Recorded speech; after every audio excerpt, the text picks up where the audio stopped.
Have you ever wondered what would happen if a country decided to just get rid of its army? It sounds like something out of a utopian novel, right? But for one small Central American nation, this radical idea became a reality, and it completely changed their destiny. In a world filled with conflict and staggering military budgets, Costa Rica is a fascinating exception. In 1948, they made a bold, almost unbelievable move.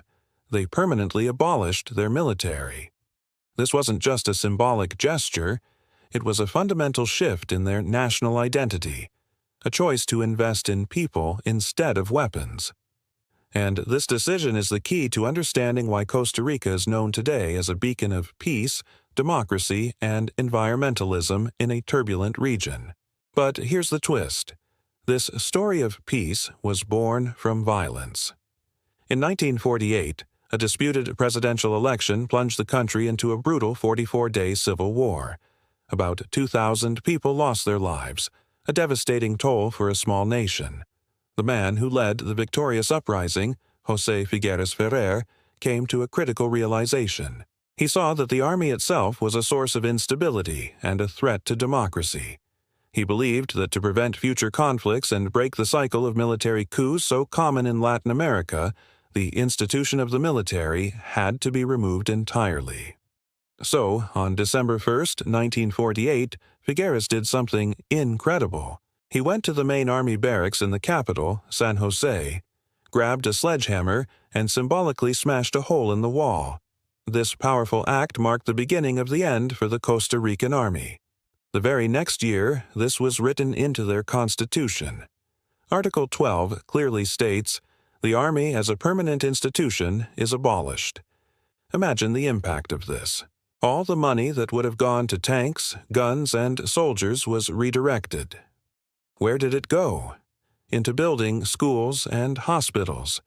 They made a conscious decision to invest in education and health care for all their citizens. They chose to build a nation of scholars and healthy families, not soldiers. This single decision has shaped everything about modern Costa Rica. Without a military to meddle in politics, their democracy has flourished, becoming one of the most stable in the entire world. The massive investment in education created a skilled workforce and a strong middle class, fueling economic growth.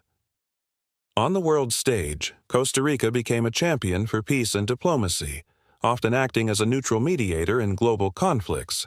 And with the peace dividend, they also became pioneers in environmental protection. They've set aside huge portions of their country as national parks, creating a world-renowned ecotourism industry that protects their incredible biodiversity while boosting their economy. Today, their motto isn't "might makes right," but pura vida, the pure life. Of course, Costa Rica isn't a perfect paradise. It has a well-equipped police force to maintain public order and faces modern challenges like any other country. But its 1948 decision to trade barracks for books and cannons for conservation remains one of the most inspiring political acts of the 20th century. It is a living testament to the idea that a different path is possible, a path where true national strength is measured not by military power, but by the well-being of its people and the health of its planet. What do you think? Could more countries follow Costa Rica's example? Let me know your thoughts in the comments below. Thanks so much for watching, and if you found this story as inspiring as I do, please hit that like button and subscribe for more videos about the incredible stories that shape our world. See you next time.